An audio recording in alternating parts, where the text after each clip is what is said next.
नमस्कार सर, मेरा नाम राजू है। इस वीडियो में आज बताएंगे कि बेस्ट मिड कैप कैटेगरी में आपको इन्वेस्ट करना है और लंबे समय तक इन्वेस्टेड रहना है तो कौन कौन से फंड में इन्वेस्ट करना चाहिए। तो यहाँ पे पहले तो एक रिकॉर्ड देखते हैं कि वन टाइम में पिछले 10 साल का अगर रिकॉर्ड देखा जाए तो एवरेज रिटर्न 17.76% का रिटर्न दिया है और SIP ने 16% का एवरेज रिटर्न दिया है। मेरे से अगर पूछेंगे कि कौन कौन से मिड कैप कैटेगरी में पैसा इन्वेस्ट करना चाहिए तो मैंने जो चूज किया है SBI mid cap, HDFC mid cap, Kotak emerging equity, axis ICICI का मिड कैप और सबसे फेवरेट मेरा जो सबसे पुराना फंड है निप्पॉन ग्रोथ फंड, पहले इसका नाम रिलायंस ग्रोथ फंड हुआ करता था। तो यहाँ पे देखते हैं पहला जो 10 लाख रुपया 10 साल पहले किसी ने इन्वेस्ट किया तो यहाँ पे इस तरह से रिकॉर्ड है कि 2012 से लेकर 2022 तक टॉप का जो फंड है इडलवाइस है, फिर कोटक है, फिर SBI है। तो SBI का बात करते हैं। SBI में 10 लाख का वैल्यू बनाया है 58 लाख रुपया 19% के रेट से।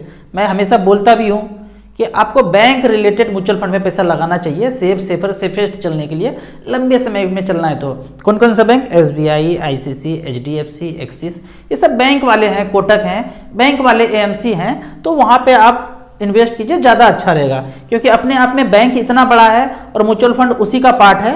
तो उसी में मैं हमेशा यही बोलता हूँ कि बैंक वाले AMC में कीजिए। तो सबसे टॉप का जो इडलवाइज फंड है इसने बना दिया कितना? 10 लाख का पिछले 10 साल में 62 लाख रुपया 20% के रेट से।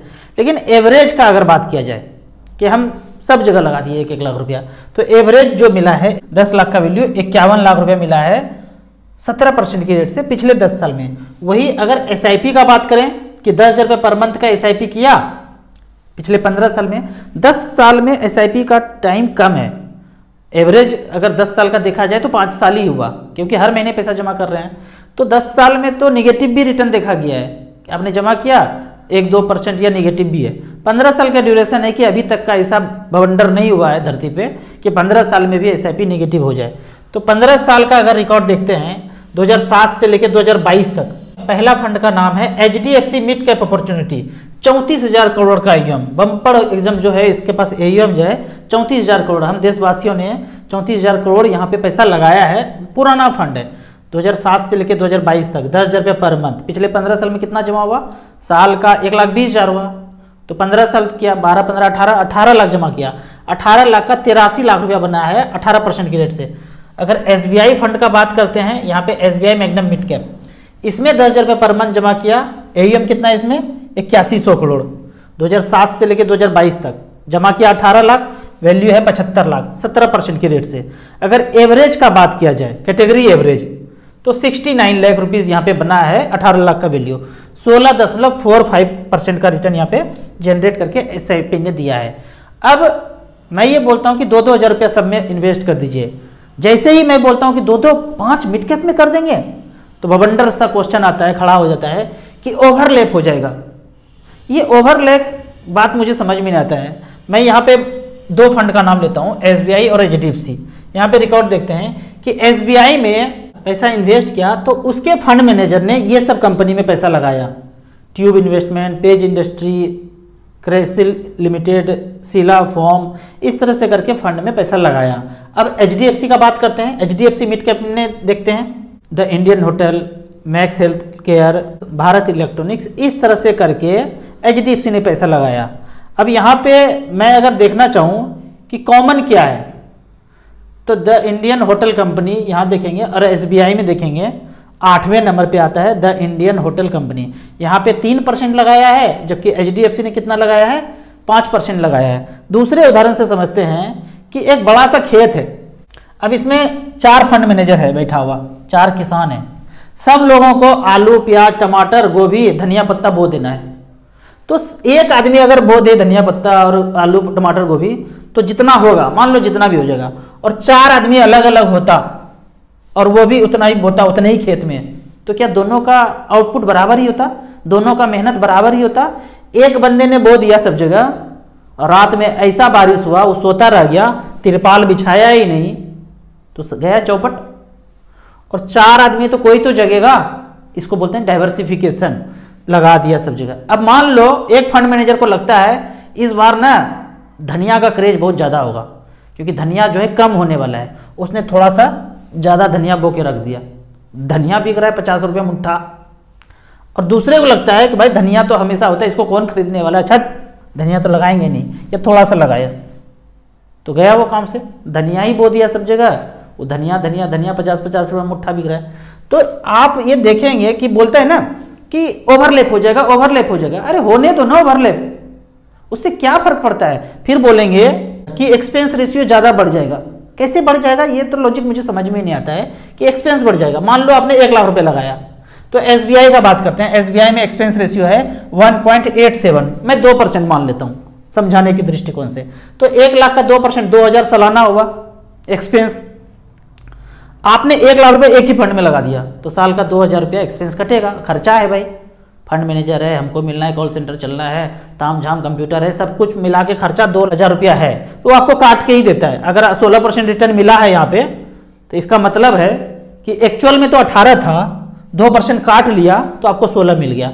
अब आपने एक बार 1 लाख रुपया रखा तो दो भी 2000 कटा। मैंने कहा एक बार में 1 लाख रुपया एक जगह ना लगा के 10-10 हजार रुपया लगा दीजिए, तो 10,000 10,000 10,000 करके 10 फंड में लगा दिया। अब 10,000 का 2% कितना होगा, 200 रुपया एक्सपेंस रेशियो। ये वाला 10,000 का एक्सपेंस कितना होगा, 200 रुपया। तो उसी तरह 10 का मिला के 200 रुपया जोड़ेंगे तो 2,000 रुपया आएगा ना, बतवा तो बरोबरे हुआ ना। एक बार लगाया तो 2,000 रुपया एक्सपेंस रेशियो, 10-10 हजार रुपया सब में लगा दिया तो भी 2,000 एक्सपेंस रेशियो है। तो एक्सपेंस तो बराबर ही आना है, मैथमेटिक्स का फार्मूला तो गुना करेंगे तो एक ही आएगा।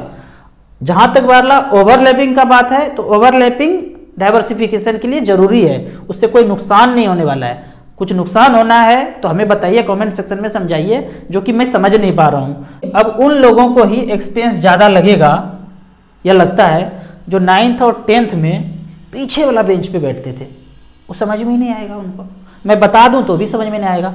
और यहाँ जो 36,000 37,000 सब्सक्राइबर है ना, ये अपने ज़माने में 90% से ऊपर नंबर लाए हैं और आगे वाला बेंच पे बैठने वाले बंदे हैं, तो इनको सब कुछ समझ में आता है। जो लोग ये सोचते हैं ना, अरे क्या फ़र्क पड़ता है, कोई 8% रिटर्न दे रहा है, कोई 10% दे रहा है, कोई 15-16% रिटर्न दे रहा है, इससे क्या होगा।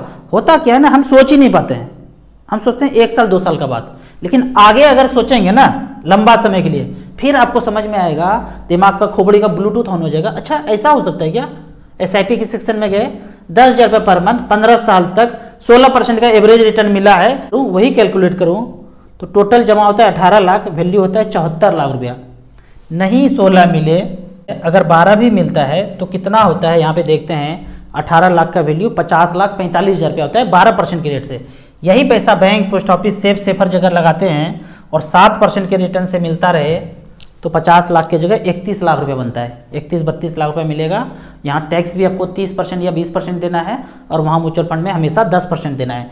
तो कैलकुलेट करेंगे लंबे समय के लिए तो पता चलेगा कि ज़्यादा नहीं, 15-20 साल मेहनत करके पैसा इन्वेस्ट करके इतना हो जाएगा कि आगे का रिटायरमेंट का ज़िंदगी आराम से जी सकते हैं। रिटायरमेंट का ज़िंदगी का ये मतलब नहीं कि कुछ काम नहीं करेंगे। एक बार ट्राई किया था हमने, कुछ काम ना करूँ, ट्राइग्लिसराइड इतना बढ़ गया कि लगा कि अब ऊपर जाएंगे। तो बचने के लिए, शरीर को जिंदा रखने के लिए काम करना जरूरी है। तो अब काम पैसा कमाने के लिए नहीं करते हैं, शरीर स्वस्थ रहे इसके लिए काम करते हैं, उल्टा रिश्ता है। अब यहाँ पे उन लोगों के लिए बात करते हैं जिनका एज 20 से 35 है और ताज़ा नौकरी लगा है, सैलरी आया है, 1-2 साल हो चुका है, अब फ्लैट लेने के चक्कर में है। अपना फ्लैट तो ज़रूरी है ना, इमोशन होता है, भावना होता है, फीलिंग होता है, ज़रूरी होता है ना। मेरे घर पे एक ना मिलने के लिए आ गया हमसे, बोलते राजू जी आप मना करते हैं घर के लिए, पर अपना घर तो अपना ही होता है ना, इतना इमोशन भावना ये वो ताम झाम हमने तो बना लिया है। तो कैसे बनाया, 30 लाख का प्लॉट खरीदा था, 25 लाख रुपया बनाने में लगा, 55 लाख रुपया में बन गया। तो मैंने उनको कहा यदि अभी कोई 80 लाख रुपया आपको दे दे तो क्या ये घर उनको बेच सकते हैं। तो आराम से बोला हाँ बेच देंगे, इतना फ़ायदा होगा तो ज़रूर बेच देंगे। फिर कहाँ गया वो इमोशन, भावना, फीलिंग, एक घर होना चाहिए, ये सब कहाँ गया। ये सब बात है ना, अंत में सबको पैसा ही चाहिए, अंत में सबको पैसा चाहिए, पर हो नहीं पाता है। बेचैनी में सब लोग भाग दौड़ कर रहे हैं, इतना बेचैनी की भाग दौड़ कर रहे हैं। एक छोटा सा कहानी है, एक लकड़हारा ना बेचैन था पड़ोसी को देख के कि उसने कोठी ले लिया, बाइक भी खरीद लिया और 100 गज का प्लॉट भी खरीद लिया दूर में कहीं पे, बताया भी नहीं। परेशान था और लकड़ी काटने हर बार जंगल में जाता था, परेशान होके 40-50 किलो लकड़ी लाता था, 100-200 में बेचता था, जीवन यापन करता था। देख देख के इसको कुड़ते रहता था, अंदर अंदर चिढ़ते रहता था। तो रोज़ आना जाना इनका लगा रहता था। एक दिन के लिए जीवन यापन करने के लिए रोज़ उनको जाना ही पड़ता था। तो वहाँ पे जंगल में एक साधु जी बैठे हुए थे, उनको देख के हंसने लगते थे। रोज़ जाते थे, आते थे, रोज़ देख के मुस्कुराते थे। एक दिन लकड़हारा को गुस्सा आया, साधु के पास बोले, ऐसे कुल्हाड़ी रखे, बोले आप हमको देख के क्यों हंसते हैं, हम तो ऐसे ही परेशान हैं और आप हमको देख के चिढ़ाते हैं। बोले तुम बैठ जाओ। बोले बैठ कैसे जाऊँ, घर में खाने को कुछ नहीं है, बैठने बोल रहे हैं आप। बोले बैठ जाओ, मैं तुमको 1 लाख रुपया दूंगा, बैठ जाओ। 1 लाख सुन के वो बैठ गया। बोला धीरे धीरे सांस, आँख बंद कर लो और धीरे धीरे सांस लो।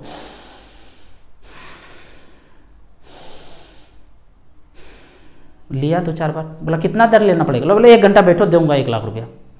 शांत हो जाओ, कुछ मत सोचो, उसको कोठी है, बंगला है, कार है, गाड़ी है, सब भूल जाओ, धीरे हो जाओ, सांस को थोड़ा हल्का कर दो। लेने लगा, उसको सुगंध आने लगा। बोला बाबूजी यहाँ तो कुछ आसपास चंदन का लकड़ी लग रहा है हमको, इतना सुगंधित। बोला पता चल गया, मिल गया 1 लाख रुपया, जाओ थोड़ी देर। यहीं तक आते थे ना, लकड़ी काट के चले जाते थे, थोड़ा सा आगे जाओ। थोड़ा सा आगे गया, चंदन का लकड़ी ही लकड़ी भरमार काट काट के ले गया। एक दिन में 1-1 लाख रुपया कमाने लगा। उससे कहीं ज़्यादा अमीर हो गया, गांव का सबसे ज़्यादा अमीर व्यक्ति बन गया। तो कैसे हुआ, शांति से रहना है, धूप में बैठना है, सांस सोरम धीरे धीरे फल खाना है, अपने आप आ जाएगा, पैसा बरसने लगेगा।